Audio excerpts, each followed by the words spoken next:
زبور 39۔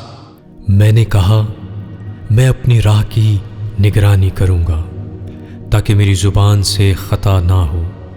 جب تک شریر میرے سامنے ہے میں اپنے منہ کو لگام دیے رہوں گا۔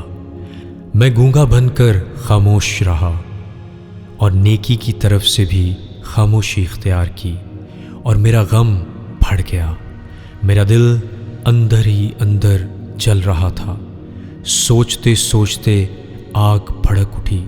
تب میں اپنی زبان سے کہنے لگا، اے خداوند، ایسا کر کے میں اپنے انجام سے واقف ہو جاؤں، اور اس سے بھی کہ میری عمر کی میعاد کیا ہے، میں جان لوں کہ کیسا فانی ہوں۔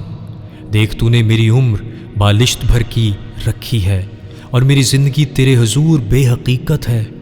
یقیناً ہر انسان بہترین حالت میں بھی بالکل بے ثبات ہے۔ در حقیقت انسان سائے کی طرح چلتا پھرتا ہے۔ یقیناً وہ فضول گھبراتے ہیں، وہ ذخیرہ کرتا ہے اور یہ نہیں جانتا کہ اسے کون لے گا۔ اے خداوند، اب میں کس بات کے لیے ٹھہرا ہوں؟ میری امید تجھ ہی سے ہے۔ مجھ کو میری سب خطاؤں سے رہائی دے، احمقوں کو مجھ پر انگشت نمائی نہ کرنے دے۔ میں گونگا بنا، میں نے منہ نہ کھولا، کیونکہ تو ہی نے یہ کیا ہے۔ مجھ سے اپنی بلا دور کر دے۔ میں تو تیرے ہاتھ کی مار سے فنا ہوا جاتا ہوں۔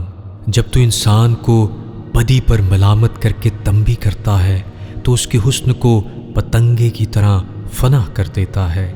یقیناً ہر انسان بے ثبات ہے۔ اے خداوند، میری دعا سن اور میری فریاد پر کان لگا۔ میرے آنسوؤں کو دیکھ کر خاموش نہ رہ، کیونکہ میں تیرے حضور پردیسی اور مسافر ہوں، جیسے میرے سب باپ دادا تھے۔ مجھ سے نظر ہٹا لے تاکہ تازہ دم ہو جاؤں، اس سے پہلے کہ رحلت کروں اور نابود ہو جاؤں۔